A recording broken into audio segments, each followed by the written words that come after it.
My dear brothers and sisters in the risen Lord, ordinary time, Big Five Saturday, grown bread and the gospel are food fare.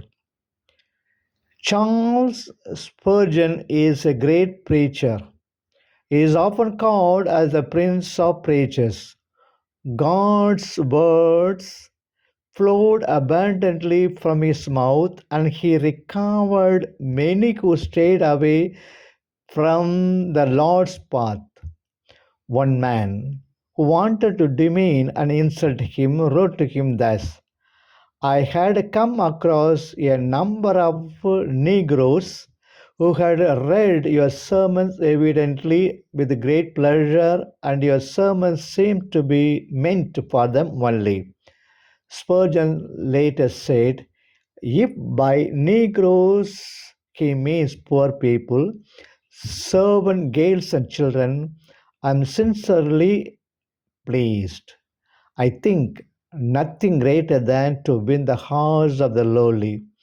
If I am understood by these poor people, then I could be understood by others. In today's gospel, Jesus took compassion on the multitudes that followed him, and he began to feed them with the bread and fish. Let us note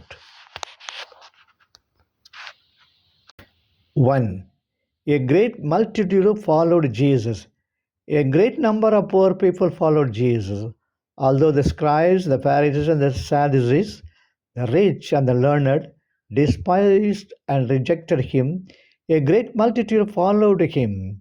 The majority of the people who followed him were poor, unlearned, and sick. Yet Jesus humbled himself and took pleasure in teaching and healing these people. He was willing to abide in their company because they were willing to listen and follow him. Christ bestows his blessing on the willing hearts. Those that are swelled by pride shall benefit nothing from him.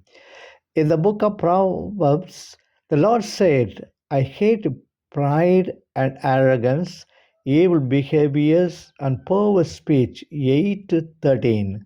And further, the wise man said, a man's pride shall bring him low, but honor shall uphold the humble spirit. Proverbs 29:23. Jesus had compassion on the crowd. The crowd had been with him for the last 3 days, and all the food they had carried with them would have been consumed by now. When the soul is fed sumptuously, the body could do with little food.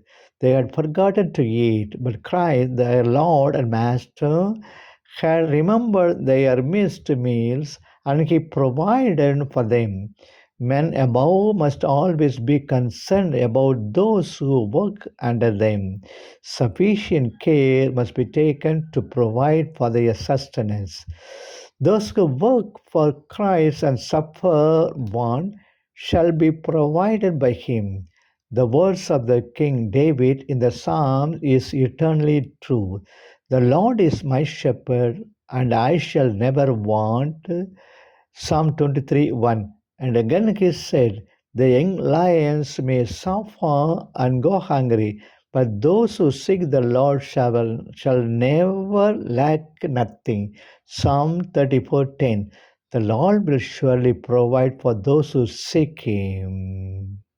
Let us seek the Lord and get grace from the Mass of today. May God bless you all. Amen.